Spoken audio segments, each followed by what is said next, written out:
사람과 짐승은 여러 가지 측면에서 유사합니다. 특별히 포유류에 해당되는 짐승들은 사람과 상당히 많은 부분, DNA 유전자에 있어서도 일치율이 굉장히 높습니다. 그래서 이런 코로나 시기에 백신을 개발하는 데 있어서 또는 치료약을 개발하는 데 있어서 사람을 대신해서 보통은 포유류 동물류를 이용해서 사람에게 그것이 어떻게 반응될지를 미리 실험해보고 유추해서 그 백신이나 치료제를 사용합니다. 우리는 그걸 임상이라고 합니다. 보통은 1상, 2상, 3상. 이거는 여기 써 있는 건 아닙니다. 갑자기 생각이 나서. 1상, 2상, 3상의 과정을 거쳐요. 그래서 이거는 이제 사람에게 사용해도 괜찮겠다 이렇게 되어져요. 그런데 감춰진 4상이 있어요. 여러분, 모든 백신, 모든 치료제는 3상까지 있는 게 아니라 4상까지 있어요. 4상은 뭐냐면 인간에게 투약하는 것입니다. 그래서 지금까지 역사상 모든 백신과 치료제는 대부분 4상을 어디서 하냐면 아프리카에서 해요. 아프리카의 굉장히 후미진 나라, 그 나라 사람들에게 투약을 해서 괜찮구나 사람에게도. 그러면 그것을 선진국, 그 백신이나 치료제를 개발한 유럽이나 미국 사람들이 맞게 되는 거예요. 근데 지금은 너무 급해서, 왜요? 선진국이라고 하는 그 나라 사람들이 지금 수없이 죽어가고 있거든요. 그러니까 3상을 끝내지 못한 상태 또는 3상을 거친 상태에서 아프리카 사람들에게 4상을 하는 게 아니라 자국민에게 4상을 하기 시작한 거예요. 그래서 지금은 오히려 아프리카에 있는 사람들이 백신이나 치료제를 맞지 못해서 굉장히 더 위험한 상황에 놓이게 되는 이런 아이러니한 상황들이 펼쳐지고 있어요. 어쨌든 중요한 건 무엇이냐면 사람과 인간의 유사성이 있는데 이 유사성에도 불구하고 이 두 존재를 아주 극명하게 나누어지게 만드는 차별성이 있다는 거예요. 차이점. 그 차이점이 뭐냐면 가치 추구예요. 여러 가지가 있겠죠. 그런데 가치를 추구하는 면에 있어서 사람과 짐승이 차이가 있다는 거예요. 여러분, 사람은 짐승과 다르게 어떠냐면 가치를 찾아요. 가치 있는 일이 뭘까? 내 인생과 내 이 물질과 내 삶을 어디다 쏟아부어야 정말 인생이 가치 있다라고 여겨질까? 의미 있다라고 여겨질까? 고민해요. 그리고 그 가치와 의미를 찾고 그것을 위해서 헌신하고 추구합니다. 이게 짐승과 다른 면이에요. 그런데 현대 사회를 이런 가치 추구, 가치를 발견하고 가치를 추구한다라고 하는 관점에서 바라보면 우리는 굉장히 당혹스러워져요. 왜 당혹스러워지냐면 오늘날 많은 사람들의 관심은 가치나 의미를 찾고 그것을 추구하고 거기에 헌신하기보다는 뭐예요? 가치를 파괴하는 파괴자로서의 삶을 살아가거든요. 이게 무슨 말이냐면 가치와 의미를 위해서 자기를 헌신하기보다는 먹고 살기 위해서 어떻게 하면 더 좋은 것을 어떻게 하면 더 많이 더 편안한 곳에서 먹고 살까에 집중되어 있어요. 그래서 그것을 위해서 먹고 사는 것을 위해서, 이건 짐승도 하는 거예요. 먹고 사는 것을 위해서 자기의 가치와 의미를 훼손시켜요. 여러분, 그래서 우리가 범죄의 양상, 이 사회면, 미디어의 사회면에 나오는 오늘 우리나라의 아니면 세계, 전 세계의 범죄의 양상을 보면 어떻죠? 먹고 살기 위해서 인간의 가치, 인간의 의미 이런 것들은 헌신짝처럼 버리는 경우가 굉장히 비일비재해요. 그래서 사람들이 뭐라 그러냐면 짐승 같다 이렇게 얘기하죠. 짐승 같다. 짐승 같다는 게 이렇게 해가지고 막 알통이 볼록볼록 나오면 그거 아니에요. 짐승 같다. 참 짐승같이 먹고 살기 위해서 자기 생각, 가치관, 의미 그걸 저렇게 하찮게 취급하면서 그렇게 죄를 저지르는구나. 그래서 오늘날 우리는 가치 추구자가 아니라 오늘날 현대 사회를 살아가는 많은 부류의 사람들은 가치 파괴자라는 거예요. 가치 파괴자. 여러분, 이렇게 사람과 짐승을 구분하기 점점 힘들어지는 이 현대 사회의 흐름 가운데 오늘 솔로몬은 우리가 하나님의 사람으로서 추구해야 될 가치가 무엇인지를 제시해요. 오늘 본문에서. 그러니까 하나님의 사람으로서 이 시대 가운데 우리가 추구해야 할 가치가 무엇인가, 그리고 그 가치를 추구하는 삶을 뭐라고 얘기하냐면 이렇게 얘기해요. 사명자. 사명자라는 거예요. 사명자. 여러분, 이 땅에 있는 모든 사람들은 하나님께서 사명자로 세우셨습니다. 꼭 기억하셔야 돼요. 오늘 우리가 본론 부분에 이야기하겠지만 우리는 다 사명자예요. 사명이라는 건 책임이 있다라는 거고 의무가 있다라는 거예요. 여러분, 그냥 태어나서 죽을 때까지 그냥 노세 젊어서 노세 그러면서 그냥 내 육신, 내 마음의 편한 대로 살다가 가는 것, 그런 건 없어요. 성경은 분명하게 생명을 갖고 있는 모든 존재를 향해 너희들은 책임과 의무가 있는 사명자라고 정의해요.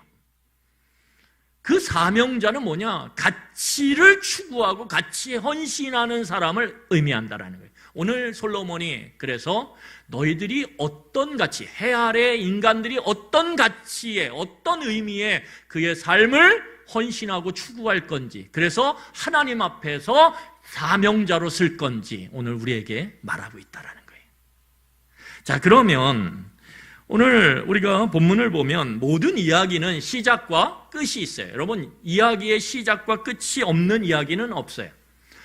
박명재의 이야기, 제가 제 이야기를 썼겠죠. 태어나서 지금까지 이야기를 쓰고 있어요. 제 이야기도 언젠가는 끝날 거예요. 딱 마침표가 딱. 여러분들도 마찬가지예요. 여러분의 이름으로 되어진 이야기를 여러분들이 지금 써가고 있는 거예요. 마치 자서전을 쓰듯이 지금 써가고 있는 거고, 여러분들의 이야기도 여러분들이 예상하든 예상하지 못했던 어느 시점에서 마침표를 찍어야 될 때가 반드시 온다라는 거예요. 오늘 전도서의 이야기도 동일해요. 시작이 있고 오늘 끝에 이르렀어요. 그런데 우리가 이미 알고 있는 것처럼 전도서의 이야기는 시작할 때 굉장히 강렬하게 시작돼요. 어떻게 강렬하게 시작해죠? 전도서 1장 2절을 보면 이렇게 얘기해요. 모든 것이 헛되다. 이렇게. 헛되고 헛되니 모든 것이 헛되다. 이렇게 이야기해요. 너무 강렬해요. 너무 강렬해서 부담스럽고 힘들어요. 해 아래 세상의 모든 것은 다 헛돼. 이렇게 선언하고 시작하거든요. 그런데 이제 그 전도서의 그 부담스러운 시작의 이야기가 쭉 12장까지 오고 이제 마지막 부분에 다다랐어요. 여러분, 우리가 갖고 있는 성경은 번역 성경이에요. 그래서 이 번역 성경에는 원래 원문 성경인 히브리 성경에 쓰여 있는 것이 빠져 있어요. 그러니까 히브리 성경에는 쓰여 있는데 번역을 하는 과정에서 번역 성경인 우리가 갖고 있는 성경, 개역개정 또는 개역 성경에는 빠져 있는 부분이 있는데 그게 뭐냐면 본문 9절 앞에 있는 부분이에요. 본문 9절 앞에 뭐가 있냐면 히브리 성경에는 본드가 하나 딱 붙어 있어요. 본드가 뭐냐면 그리고예요. 그리고 그 본드에 혹이 하나 딱 붙어 있어요. 그 혹이 뭐냐면 그 밖에 이거예요. 그래서 히브리 성경에는 9절 앞에 뭐라고 써 있냐면 그리고 그 밖에 이런 이야기가 있다. 이렇게 혹을 하나 딱 붙여놓은 게 오늘 본문이에요. 이해가 되시죠? 그러니까 오늘 본문은 그리고 그 밖에 본드 붙여서 전도서 12장 9절부터 14절이라고 하는 혹을 딱 붙여놓은 거예요. 그러니까 느낌상 어떠냐면 이 본문은, 우리가 읽었던 오늘 본문은 덧붙여진 거예요. 덧붙여진 거. 원래 전도서는 12장 8절로 끝났어요. 지난주로 모든 전도서의 내용은 종결을 했습니다. 그런데 솔로몬이 거기다가 본드를 탁 붙여서 어떻게 하는 거예요? 그 12장 8절까지의 내용에다가 오늘 본문을 딱 붙여놓고 있는 거예요. 자, 그러면 당연히 붙인 이유가 있겠죠. 그렇죠? 그냥 붙여놓을 리는 없잖아요. 그 이유를 찾는 게 굉장히 중요하다라는 거예요. 여러분, 오늘 그러면 왜 솔로몬은 이미 12장 8절로 전도서가 끝났는데 거기다가 굳이 본드를 붙여서 요 9절부터 14절까지의 혹을 딱 붙여놨을까요? 왜냐하면 이 12장 9절로 14절에 뭐가 있냐 하면 뭐가 있어요? 전도서의 내용, 지금까지 12장 8절까지 이 솔로몬이 이야기한 그 전도서의 내용의 가치 또는 의미, 그것이 얼마나 큰지를 오늘 이야기하고 있는 거예요. 내가 지금까지 목에 터져라 얘기해 왔는데 그 이야기가 얼마나 소중한 얘기인지, 그것이 얼마나 무거운 이야기인지 내가 덧붙여서 너희들에게 이야기해 줄게. 그러면서 전도서의 지금까지 이야기의 무게가 얼마나 무거운지를 지금 덧붙여서 이야기하는 거예요. 왜냐하면 그래야 이 전도서의 이야기가 얼마나 무거운 이야기인지를 또는 가벼운 이야기인지를 알아야 지금까지 전도서를 읽고 들었던 사람들이 어떻게 해요? 그 전도서의 내용을 어떻게 해요? 붙잡을지 아니면 폐기 처분할지 선택할 수 있기 때문에 그래요. 그렇지 않습니까?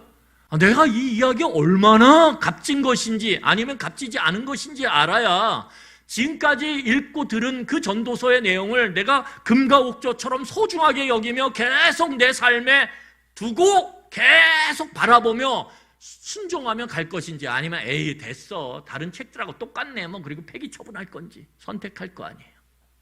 오늘 그러기 때문에 이 부록이라고 하는 이 혹을 달아서 전도서의 그 내용이 얼마나 의미 있는지를 지금 다시 이야기하는 거예요.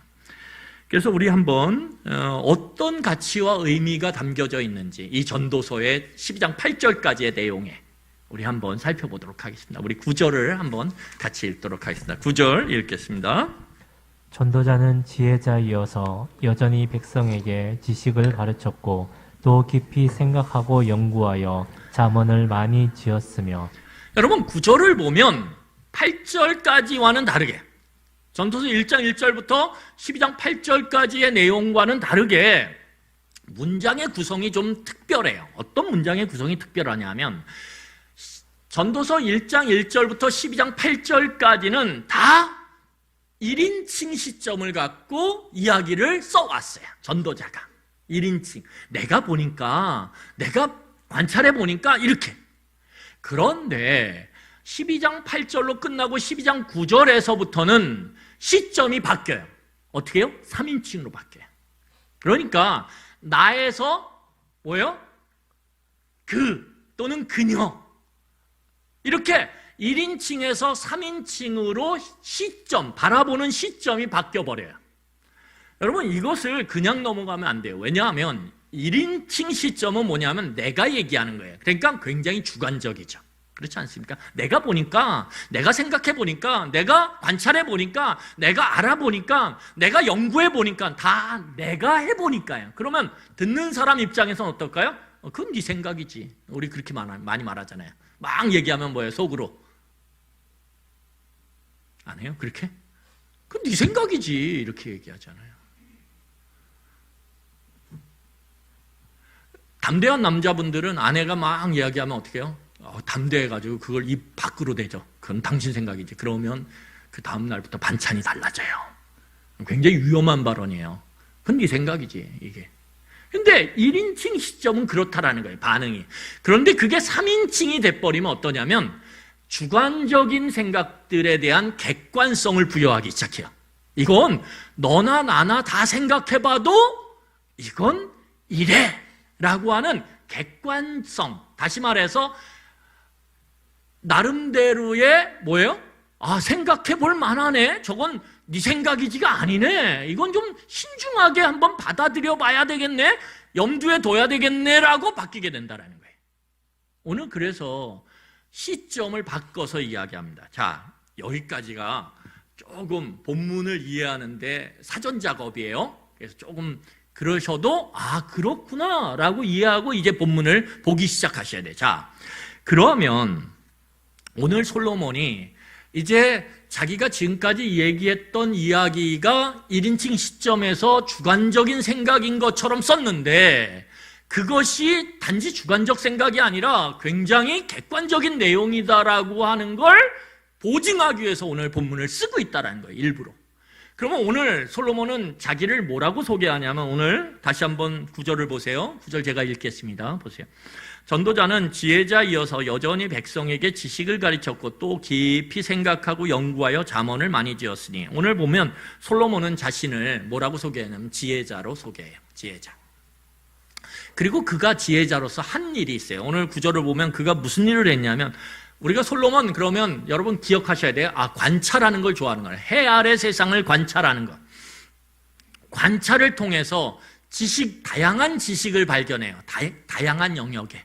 그리고 그 지식 발견한 걸 어떻게 하냐 하면 혼자 딱 움켜쥐고, 어떻게 해요?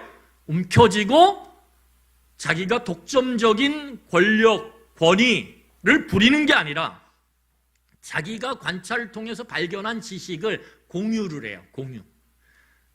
솔로몬은 굉장히 놀라운 사람입니다. 오늘날 개념에서 보면 이미 지식 공유 시스템을 만들어가지고 백성들에게 자기가 발견한 지식들을 다 공유하고 있어요. 여러분, 모든 시대의 공적인 지식 공유 시스템이 뭐냐면 학교거든요. 학교를 통해서 지식이 공유되는 거예요. 그리고 거기서 사람들이 성장하고 그리고 리더가 되고 지도자가 되는 거죠.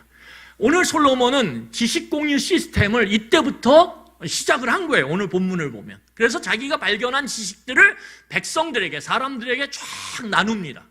근데 여기서 멈추지 않고, 이 지식을 나누는 가르침에서 멈추지 않고 어떻게 하냐면 또 연구를 해요. 혼자 막 가르친 다음에 어떻게 하냐면 연구해요. 여러분, 저도 이제 대학 다닐 때 그런 걸 경험했는데, 교수님들이 너무 열심히 젊었을 때 공부를 했는지 교수가 돼서는 공부를 안 해요. 그래서 맨날 강의안이 매년 똑같아요. 매 학기 똑같아요. 그래서 어떡합니까? 강의안 이렇게 복사해 주는 데가 있어요. 저 때는. 지금은 다 파일로 공유하지만 다 학교 그 복사하는 그 인쇄소에 가면 학교 안에 인쇄소에서 모든 강의안이 다 복사되어 있어요. 어떤 친구들이 그런 친구가 있지. 토시도 빼놓지 않고 필기하는 친구들. 그런 친구들 꽤 다 거기 있어요. 그러면 그거 가져다가 이렇게 보면 교수님 말씀이 어떻게 그렇게 똑같아요? 얼마나 똑같은지. 거기서 하품함, 거기 딱 써 있는데 하품해요, 진짜. 그 정도로 똑같아요. 보통은 그렇다라는 거예요, 보통은. 그래서 교수평가제 이런 게 도입되는 거죠. 하도 안 바뀌니까. 그런데 솔로몬은 놀랍게도 그렇게 지식을 발견해서 가르치는 것에 멈추지 않고 또 개인 연구를 시작해, 개인 연구. 개인 연구를 해서 거기 보니까 뭐를 만드냐 하면 연구를 한 끝에 해 아래에 지식들을 모아서 지식의 구구단을 만들어요. 여러분, 구구단 어떻습니까? 수학의 구구단은요, 놀라워요. 왜? 구구단을 통해서 우리는 계산을 굳이 안 해도 머리에 탁탁탁탁 떠오르거든요. 그렇죠? 그러면서 얼마나 계산이 편한지 몰라요. 오늘 솔로몬이 지식을 모아서 연구함으로 지식의 구구단을 만들어요. 그게 뭐냐면 잠언이에요. 일반 백성들이 이 잠언을 쫙 암기해서 어떻게 해요? 인생의 문제 앞에서, 선택 앞에서 그 외웠던 잠언들이 탁탁탁탁 떠오르면서 어떻게 해요? 자신의 갈 길을 선택하고 갈 수 있는 지식의 구구단, 그 잠언을 만들어서 어떻게 하냐면 보급을 해요. 그러니까 마치 어린아이들이 구구단 1은 2, 2는 4, 2, 3은 6, 2, 4, 8, 2, 50 이렇게 외우는 것처럼 이럴 때는 잠언에서 뭐라고 얘기했어요. 이럴 때는 잠언에서 뭐라고, 이런 상황에선 잠언이 뭐라고 얘기했어요. 쫙쫙쫙쫙 나오는 거예요. 그러니까 어리석어서 딴 길로 가지 않게 되는 거죠. 여기서 딱 멈췄으면 그래도 참 훌륭한데, 오늘 솔로몬은 한 발짝 더 나아가요. 한 발짝 더 나아가요. 굉장히 중요한 일을 해요. 어떤 중요한 일을 하냐면 10절이에요. 솔로몬이 여기서 더 나아가서 굉장히 중요한 일을 해요. 솔로몬 인생의 가장 중요한 일이라고도 할 수 있어요. 10절로 다 같이 읽겠습니다. 전도자는 힘써 아름다운 말들을 구하였나니 진리의 말씀들을 정직하게 기록하였느니라. 여러분, 이 전도자인 솔로몬이 또 뭘 했냐면 아름다운 말을 찾았어요. 아름다운 말. 그러면 그 아름다운 말이 뭐냐라고 할 때 우리는 늘 기억해야 돼요. 이 성경은 대꾸가 잘 돼 있어요. A, B 이렇게 대꾸가 돼요, 서로. 그러면 이 문장 안에서 아름다운 말을 구했다라는 것과 대꾸되는 게 뭐냐면 진리의 말씀을 기록했다라는 거예요. 구해서 기록했다. 그렇겠죠? 그러면 아름다운 말이 뭐예요? 진리의 말씀이라는 거죠. 그러니까 솔로몬은 그냥 단순히 지식을 추구하거나 그 지식의 구구단으로 만들어서 이스라엘 백성들이 암기하고 암기해서 내면화해서 어떻게 해요? 그것들을 적재적소에 자신의 삶 가운데 사용할 수 있도록, 꺼내 사용할 수 있도록. 여러분 암기해야 쓸 거 아니에요? 암기해야 탁탁, 그때는 맞아, 자식이 이럴 때는 이렇게 하라고 잠언에서 이야기했지. 그걸 탁 그런데 거기서 더 나아가서 뭐라 하냐면 진리의 말씀, 정말 이 용광로의 불 속에 들어가도 결코 태워지지 않고 남아있을 그 아주 명료한 진리의 말씀을 찾았다라는 거예요. 그리고 그걸 찾아서 어떻게 합니까?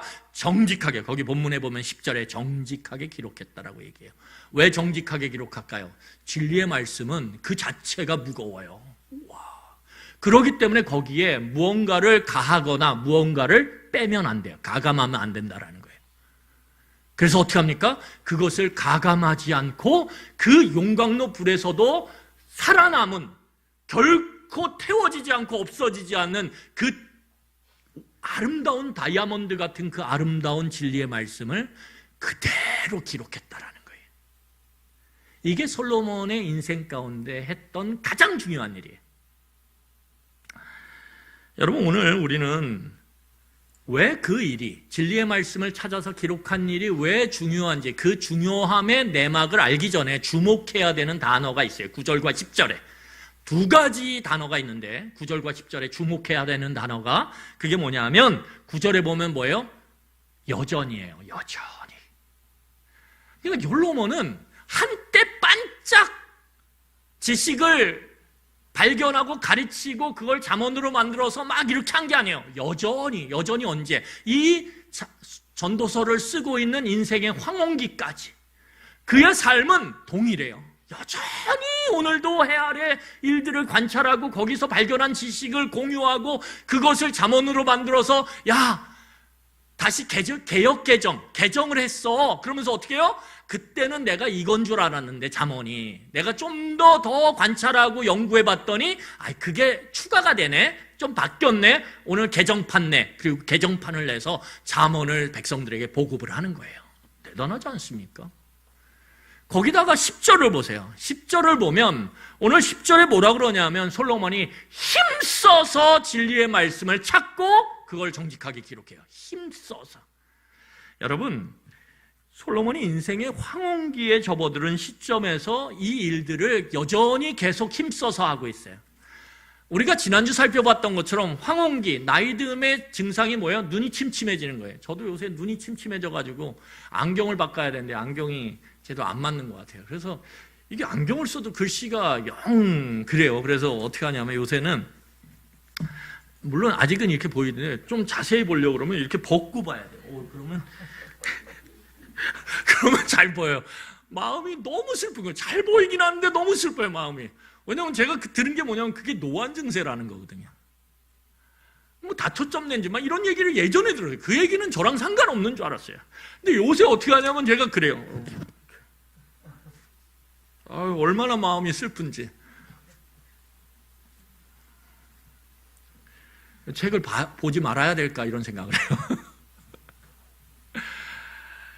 여러분, 육체적 약화가 찾아와요. 솔로몬도 눈이 침침하고, 지난주에 뭐라 그랬어요? 그 강건하던 팔이 어떻게 해요? 글을 쓰려면 어떻게 돼요?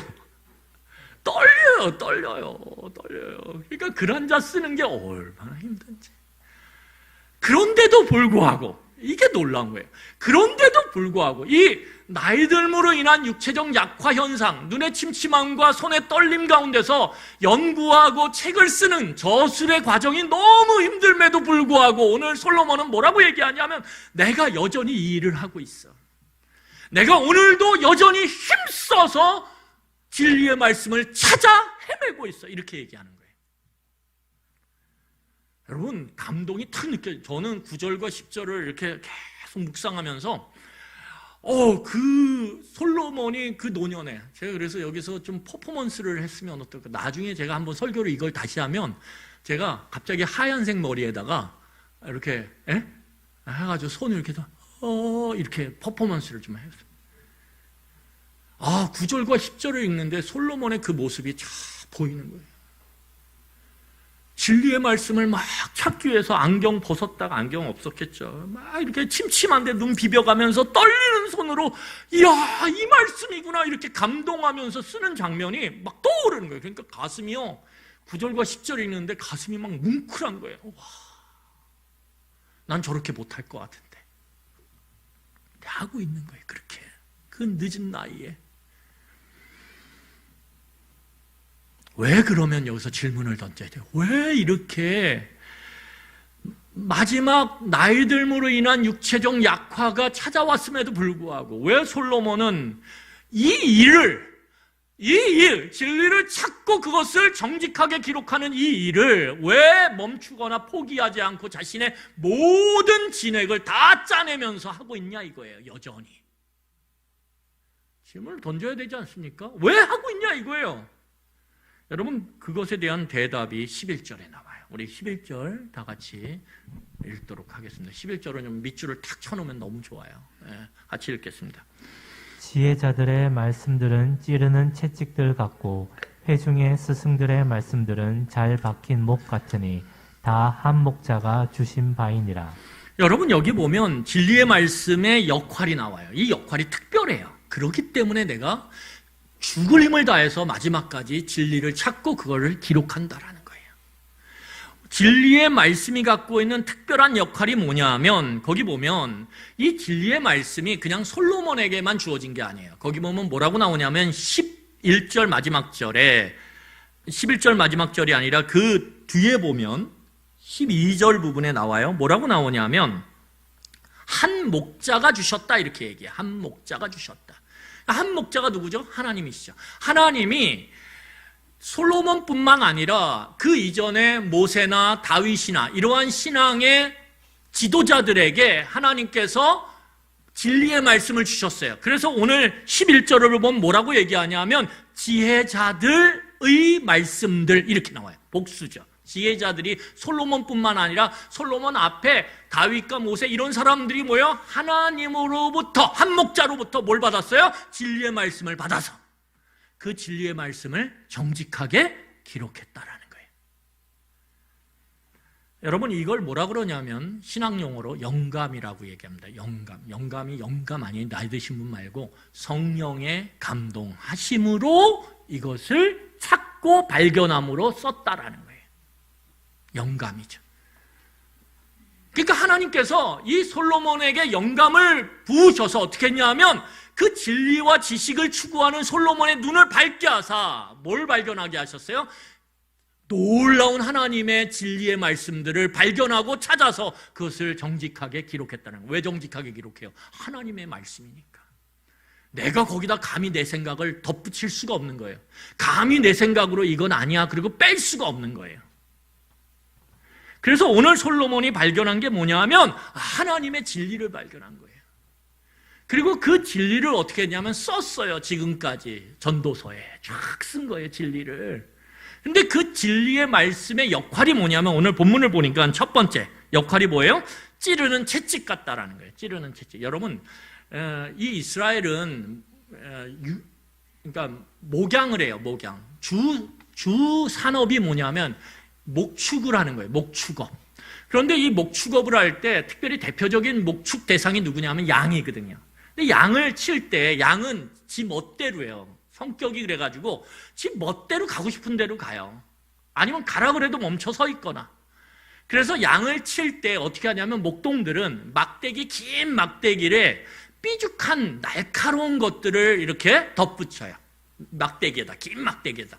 그래서 그 막대기로 어떻게 하냐면 양들, 오른쪽으로 가는 양들을 어떻게 툭툭툭 쳐요. 그러면 어떻게 하겠어요?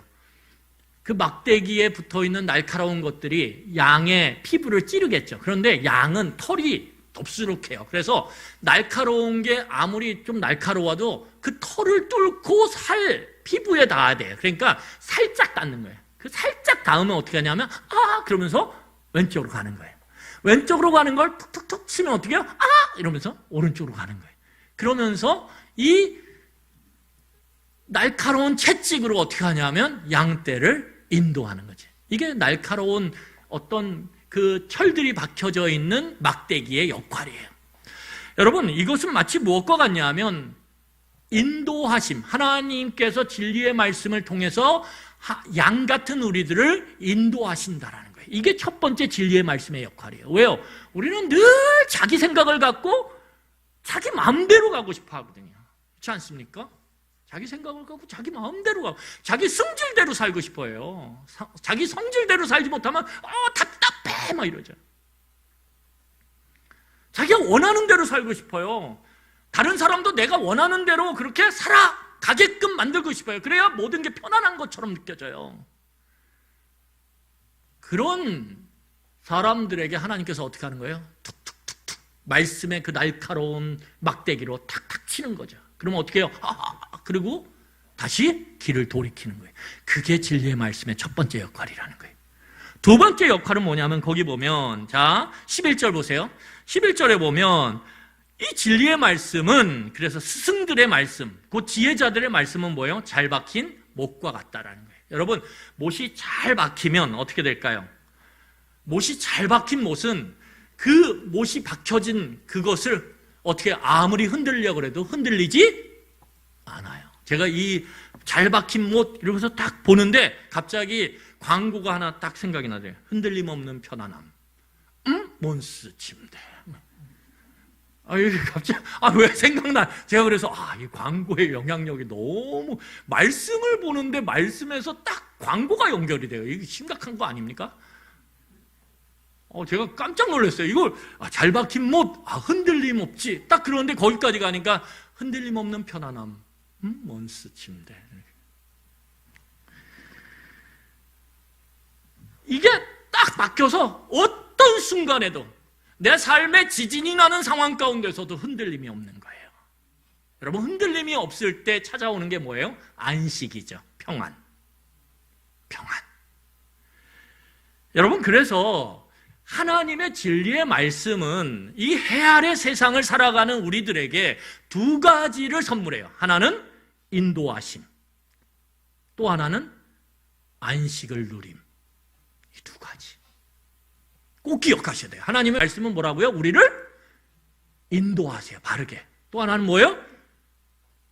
평안의 안식을 우리에게 누리도록 하세요. 이게 이 솔로몬이 발견한 말씀의 역할이에요.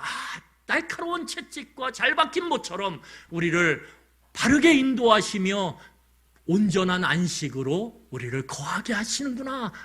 이게 말씀의 역할이구나. 그걸 발견한 거예요. 그걸 솔로몬이.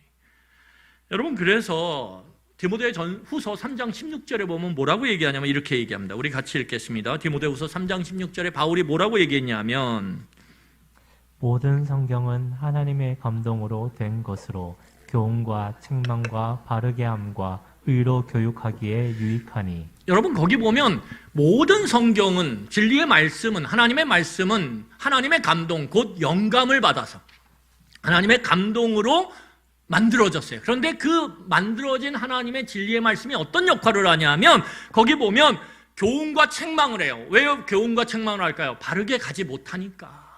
딴 길로 가니까 교훈하고 책망해서 바른 길로 인도해 주세요. 첫 번째. 두 번째는 뭐예요?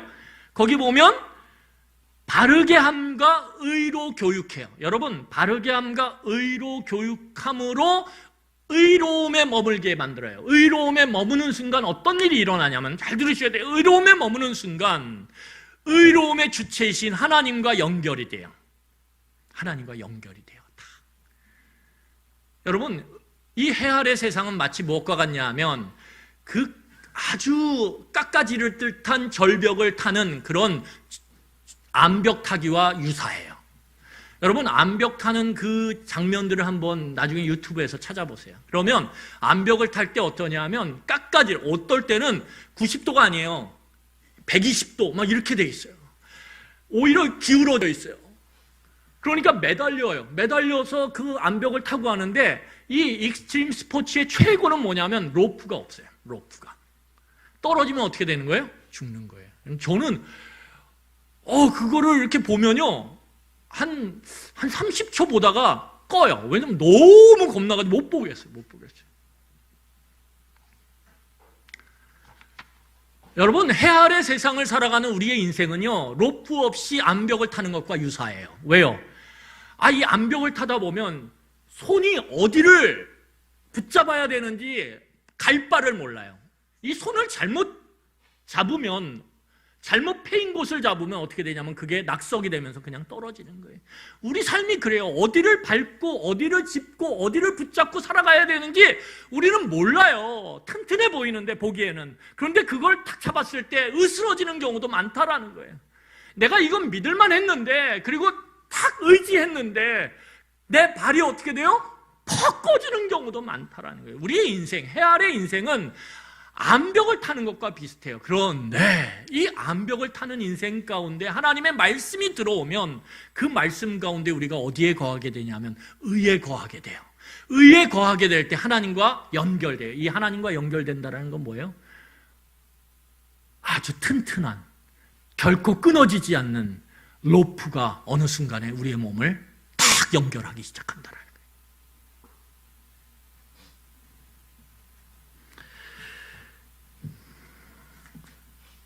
여러분, 그러기 때문에 오늘 솔로몬은 이 전도서뿐만 아니라 전도서와 같이 하나님께서 영감을 주셔서 진리의 말씀을 정직하게 기록하게 만든 하나님의 말씀 안에 뭐가 담겨져 있다는 거예요? 이 엄청난 인도하심과 안식이라고 하는 엄청난 가치 담겨져 있다라는 거예요. 이게 담겨져 있다라는 거예요. 그러니까 어떻게 오늘 반응하라고 얘기하냐면 솔로몬이 발견한 거예요. 내가 아무리 많은 것들로 안식과 바른 인도함을 받으려고 애썼지만 안 됐는데 하나님의 진리의 말씀을 찾고 그것을 알고 기록하다 보니까 거기서 진짜 바른 인도하심과 평안의 안식을 얻게 됐다는 거예요. 이게 확신하고 오늘 어떻게 하는 거예요? 확신 가운데서 오늘 이스라엘의 다음 세대에게 그리고 우리에게 오늘 강력한 명령을 하고 있어요. 그 명령이 뭐냐면 12절이에요. 우리 12절 같이 읽겠습니다. 12절 같이 읽겠습니다. 내 아들아, 또 이것들로부터 경계를 받으라. 많은 책들을 짓는 것은 끝이 없고 많이 공부하는 것은 몸을 피곤하게 하느니라. 여러분, 솔로몬이 뭐라고 얘기하는 거예요? 여기에 가치가 있어요. 니들이 그렇게 찾던, 어디서 찾았어요? 책들을 통해서. 여기 보세요. 12절에. 여러분, 많은 책들을 통해서 사람들이 어떻게 바른 인도를 받을까요? 이 코로나 시대에 어떻게 바른 인도함을 받으면서 낙석에 깔리거나 아니면 발을 헛디뎌서 저 절벽 끝으로 떨어지지 않을까요? 어떻게 하면, 또 뭐예요? 어떻게 하면 이 두려운 시대에 평안함을 누릴 수 있을까요? 안식을 누릴 수 있을까요? 사람들은 그래서 책을 찾아요. 어떻게 하면 안식을 때? 그래, 돈이 있어야 돼. 그러면 요즘에 뜨는 게 주식이래더라. 주식 한번 해보자. 그리고 공부를 해야 된다더라. 주식을 해. 주식 막 보는. 요즘은 이게 대세되더라. 그러면 그걸 찾아서 막 책을 봐요. 그래서 오늘날 사람들에게 이것이 바른 인도입니다. 여기서 안식을 얻을 수 있습니다. 라고 말하는 책들이 오늘도 저 서점에 끝없이 발간돼서 쌓여요. 근데 거기서의 문제는 뭐냐 하면 만약에 이것이 안식입니다. 이것이 바른 인도입니다라고 사람들이 그러네 라고 확신하는 책이 딱 나왔다면 그 다음은 책이 나와야 돼요? 안 나와야 돼요? 나와야 돼요? 안 나와야 돼요? 안 나와야죠. 이미 다 답을, 솔루션을 다 기록해놨는데 더 이상 책이 뭐가 필요해요? 그런데 문제는 뭐냐면 지금까지 그것을 해결할 사람들이 관심을 갖고 보면서 찾고 읽어서 해결했던 책이 있다라는 거 없다라는 거예요? 없다라는 거예요. 그러니까 책은 계속 나와요. 책은 계속 나와요. 계속. 아마 이 세상이 종말에 이를 때까지 책은 계속 나올 거예요. 이게 답이라고, 이게 해답이라고, 이렇게 가면 바른 인도를 받고 평안한 안식을 누릴 거라고 수없이 책은 계속 나올 거예요. 제가 예언합니다. 여러분, 사람들이 어떻게 해요? 그런 바른 인도와 바른 어떻게 안식을 얻기 위해서 죽어라고 공부해요, 열심히. 그래서 수행도 공부죠. 그래서 불교를 보면 어떻게 해요? 수행 공부를 어마어마하게 해요. 우리가 잘 알고 있듯이 성철 스님이라는 고승이 뭐 앉아서 며칠을 잠을 앉아서 자면서 바닥에 등을 안 대고 수행을 해요. 그리고 죽으면서 그 수행의 결론이 뭐냐면 뭐라고 얘기해요? 산은 산이고 물은 물이야. 이건 나도 얘기해요. 수행 안 해도 산은 뭐예요? 산 그림 보여주고 유치원생한테 이거 뭐야? 그럼 뭐라 그럴까요? 우리 집에 계신 분들은 대답 안 해도 되는데 여기 계신 분들은 대답 좀 하세요. 뭐예요? 산. 유치원생한테 산 그림 보여줬는데 물 이러면 이상하잖아요. 여러분, 그거는요 다 아는 거예요. 그런데 그 다 아는 것에 마치 엄청난 의미가 있는 것처럼 사람들은 그렇게 생각하고 싶어 해요. 착각이에요. 아무리 수행 공부를 해도, 아무리 인생 가운데 바른 인도하심과 안식을 찾기 위한 길을 공부해서 찾아도 답은 뭐예요? 없다라는 거예요. 없다라는 거예요. 해 아래 답은 없다라는 거예요. 점점 모호해져요. 잡을 것 같은데 안 잡혀요. 그래서 끝에 그렇게 얘기하는 거예요. 산은 산이고 물은 물은. 뭐예요? 모호하고 답이 없다라는 거예요.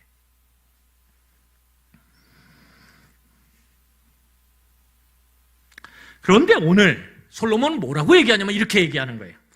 내 아들아, 이 내 아들아는 뭐냐면 고대 지혜 문헌에서는 내 아들아 이게 뭐냐면 제자들이에요. 내 제자들아. 쉽게 말하면 내 가르침을 받는 자들아. 이게 다 아들이에요. 그러니까 오늘 솔로몬의 이 지식을 공유하고 그 지식을 배우고 가르침 가운데 배우고 그것을 쓴 저술서, 책들을 찾아서 읽고 배우는 모든 사람들에게 뭐라고 얘기하냐면 내 아들아 이렇게 얘기하는 거예요. 그러면서 뭐라고 얘기하냐면 많은 책들 찾지 말라고. 많은 수행과 공부를 통해서 바른 인도하심과 안식에 이르는 길을 찾지 말라고. 이미 답은 정해져 있으니까. 그 답이 뭐예요? 이것들로부터 뭐 하라고요? 경계를 받으라는 거예요. 이것들의 답이 있다라는 거예요. 여기에 답이 있다는 거예요. 이것들이 뭐예요? 진리의 말씀들이죠. 전도서를 비롯한 하나님께서 영감을 주셔서 기록한 지혜의 말씀 안에 너희들이 찾던 그 질문에 대한 답이 있다라는 거예요. 여러분, 사람들의 그 돈을 벌고 싶거나 성공하고 싶거나 성취하고 싶거나 모든 그것의 밑바닥에 뭐가 있어요? 뭐가 있을까요?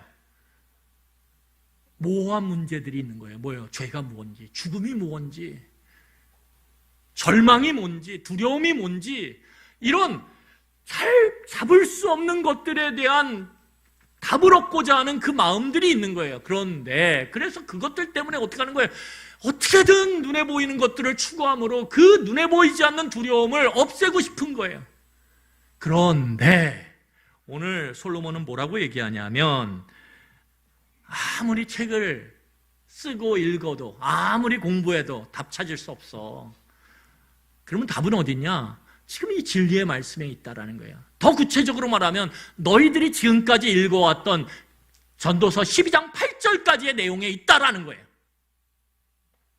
그러니까 그것의 경계를 받으라는 거예요. 여기서 경계를 받으라는 게 뭐냐면 빛이 비춰지는 거예요. 빛이 비춰지는 거예요. 내 모호하던 삶의 의문에 대해서 이 전도서의 말씀, 더 나아가서 성경의 말씀이 우리에게 그 어둠을 몰아내는, 무지를 몰아내는 뭐예요? 빛을 비춰준다라는 거예요. 이게 솔로몬의 확신이고 이 확신 가운데 솔로몬은 이걸 붙잡으라고 얘기하는 거예요. 그래서 그것을 읽고 암송하고 봄을 통해서 네 무지를 비추라고. 네 무지를 비추라고. 여러분, 그래서 솔로몬은 오늘 뭐라고 얘기하냐면 너의 인생에 조명을 달라라는 거예요. 조명. 비추어지는 조명. 그 조명이 뭐예요? 하나님의 진리의 말씀이라는 거예요. 그 말씀을 너가 보기 시작할 때 어떻게 된다라는 거예요. 듣기 시작할 때 너의 보이지 않던 그 어둠 가운데의 그 모습들이 보이기 시작한다는 거예요. 왜 네가 관계 안에서 문제가 생기는지 보게 된다라는 거예요. 왜? 내 안에 죄를 보기 시작하거든요. 다 나는 괜찮은 줄 알았어요. 남이 문제였어요. 그런데 말씀의 조명을 받기 시작하면 문제는 내게 있었구나. 내 아내와의 관계 안에서, 내 남편과의 관계 안에서, 내 자식과의 관계 안에서, 사회적 관계 안에서 왜 나는 이렇게 힘들까? 그런데 말씀의 빛의 조명을 받기 시작하면 내 안에 감춰뒀던 죄의 모습들이 보이기 시작하는 거예요. 내 죄 때문이구나. 나 때문이구나. 여러분, 그럴 때 변화가 시작되는 거예요. 그럴 때.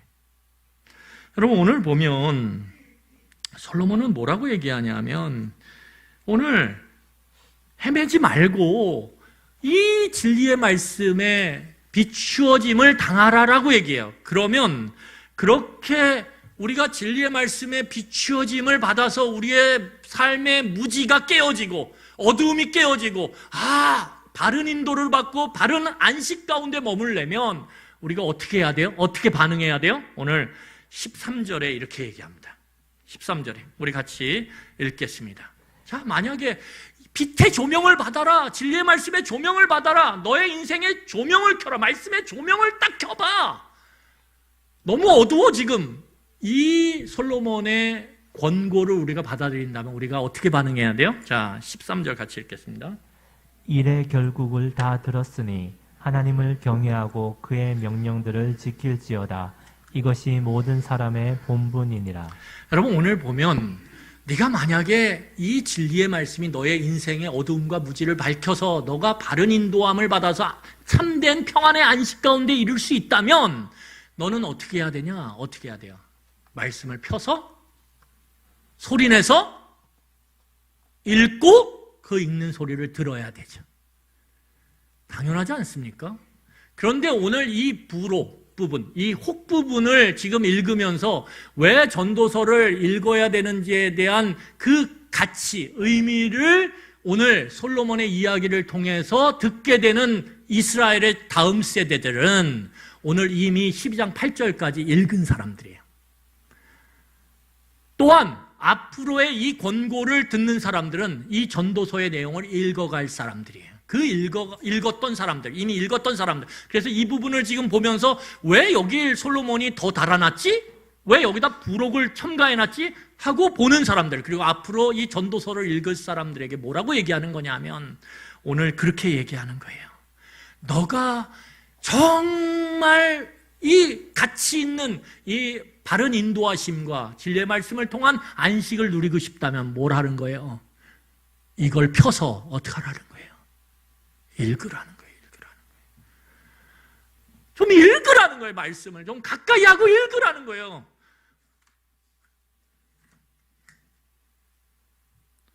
여러분, 읽을 때, 그 말씀을 소리내 읽을 때, 꼼꼼히 읽을 때, 전도서를 다시 여러분 집에 돌아가셔서 끝났다 이제 전도서, 그게 아니라 다시 유튜브에 다 있잖아요. 유튜브 내용을 1번부터 지금까지 이 내용까지 하나하나 한 주에 다시 차근차근 들으면서 말씀을 다시 한번 상고하고 꼼꼼히 생각해보고 그걸 묵상하고 내 삶에 적용해가는 과정을 통해 하나님이 과연 내 삶에 인도하심과 안식을 허락하시는지 한번 읽어보라는 거예요. 여러분, 그 읽음을 통해서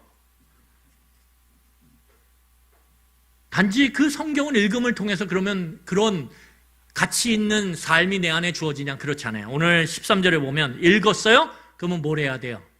읽었으면 하나님을 경외해야 된다는 거야. 해 아래 세상이 다가 아니구나.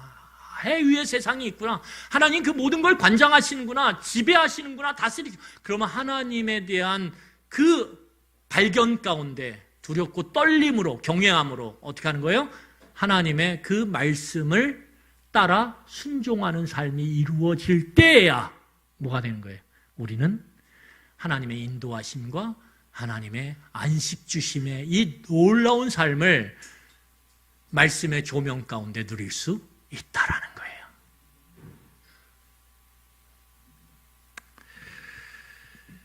여러분, 오늘 그러면 이걸 뭐라 그러냐? 오늘 보세요. 13절 보면 이렇게 얘기합니다. 13절 우리 다 같이 한번 읽겠습니다. 같이 읽겠습니다. 시작.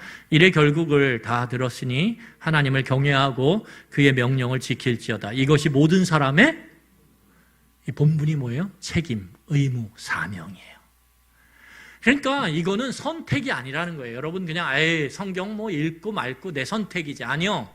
여러분 삶을 잘 돌아보세요. 내가 과연 말씀의 조명을 받고 있는지, 조명받기 위해서 내가 말씀을 가까이 하고 있는지, 가까이 함으로 내가 하나님을 두렵고 떨림으로 그 읽은 말씀, 들은 말씀들을 삶 가운데서 순종하기 위해서 성령의 도우심을 구하고 있는지. 왜? 내가 약하니까. 그 가운데 과연 내 삶이 바르게 인도되고 평안함의 안식을 누리고 있는지 점검하시라는 거예요. 왜요? 이것은 선택이 아니라 뭐예요?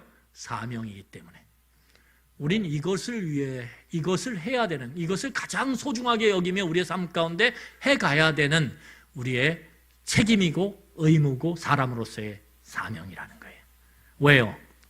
오늘 14절 때문에 그래요. 14절 읽겠습니다. 같이 읽겠습니다. 시작.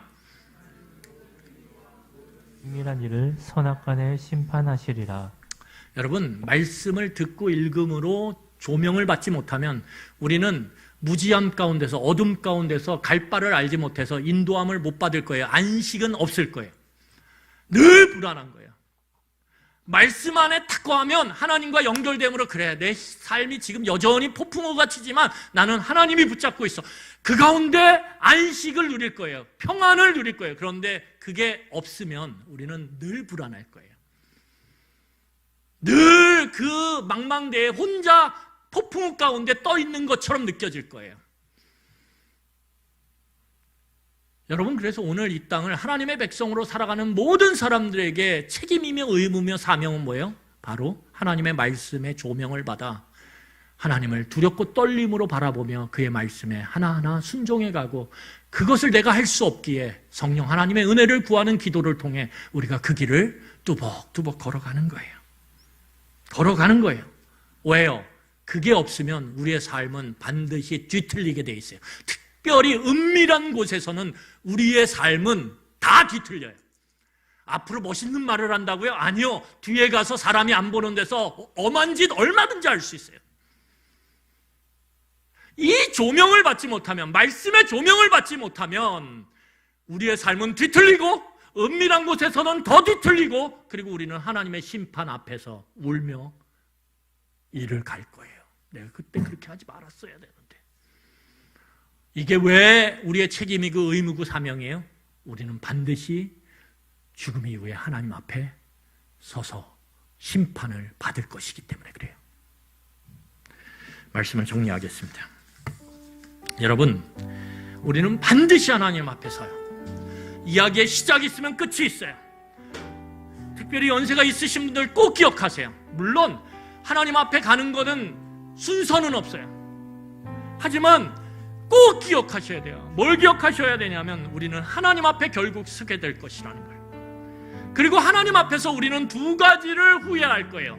이 솔로몬의 명령, 이 권고를 받아들여 내 삶을 이 가치 있는 일, 하나님의 말씀의 그 가치를 내 안에 담음으로 날카로운 채찍으로 인도함을 받고 잘 박힌 모처럼 어떠한 상황에서도 하나님의 평안과 의로움 가운데 안식을 누리는 그 삶을 살아가지 못한다라면 우리는 두 가지를 하나님 앞에서 후회할 거예요. 첫 번째 뭐예요? 헤아릴 가운데 정말 이게 소중하다고 생각했는데 나중에 보니까 하나님 앞에서 하나님 뭐라고 얘기하시냐면 그거 별것 아니야. 우리는 죽을 힘에서 그걸 추구해 왔는데 이게 헤아려 인생 가운데 소중한 거라고 여기고 붙잡았는데 하나님 뭐라고 얘기하셨냐면 심판 앞에서 야 그거 네가 붙잡았던 거 별거 아니야. 너 왜 더 소중한 게 있는데 그렇게 내가 이야기했는데 솔로몬을 통해서도 그렇게 말했는데 왜 그건 붙잡지 않았냐고. 왜 숨처럼 짧은 인생, 여기서 헛됨은 숨처럼 짧은 인생이에요. 숨처럼 짧은 인생 가운데 지나가면 알지? 숨처럼 짧았던 거. 그 숨처럼 짧은 인생 가운데 왜 헛된 것을 붙잡고 가치 있는 것처럼 착각하며 네 숨처럼 짧은 인생을 낭비했냐고 하나님이 우리에게 물으신다는 거예요. 왜 낭비했냐고. 여러분, 또 하나 우리가 후회하게 될 거예요. 하나님 앞에서. 뭘 후회해요?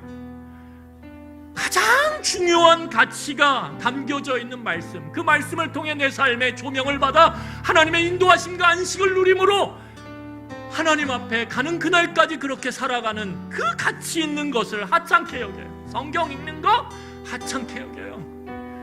말씀 묵상하는 거 하찮게 여겨요. 그리고 거기에 헌신하지 않아요. 여러분, 오늘 이 시대의 성도들의 문제가 뭐예요? 저의 문제가 뭐예요? 목회자들의 문제가 말씀에 헌신하지 않아요. 말씀이 얼마나 가치 있고 소중한 것인지, 이게 내 인생에 그 수백 권, 수천 권의 책이 줄 수 없는, 수만 권의 책이 줄 수 없는 참된 인도하심과 참된 안식을 주는 그 길이 여기 있음을 우리는 망각하고 너무 성경을 하찮게 여긴다라는 거예요. 우리는 하나님 앞에 설 때 그걸 후회하게 될 거예요. 내가 성경을 하찮게 여긴 거. 내 자식들에게 성경을 하찮게 여기도록 그렇게 보여주는 삶을 산 것.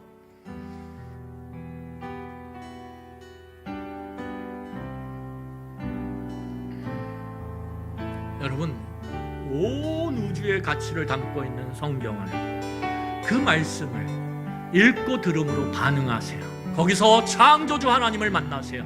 거기서 그 창조주 하나님의 심판을 보세요. 거기서 내 죄의 그 참혹함을 보세요. 거기서 내가 어떻게 숨과 같은 그 짧은 인생 가운데 지나가면 하나님 앞에 어떻게 설 것인지를 보세요. 그리고 거기서 하나님을 찾고 만남으로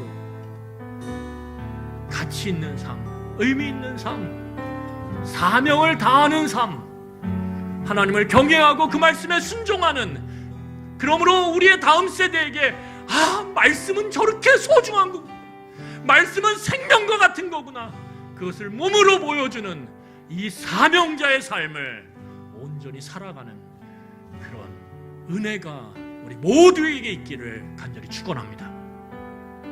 우리 이 시간에 찬양하겠습니다. 주님 말씀하시며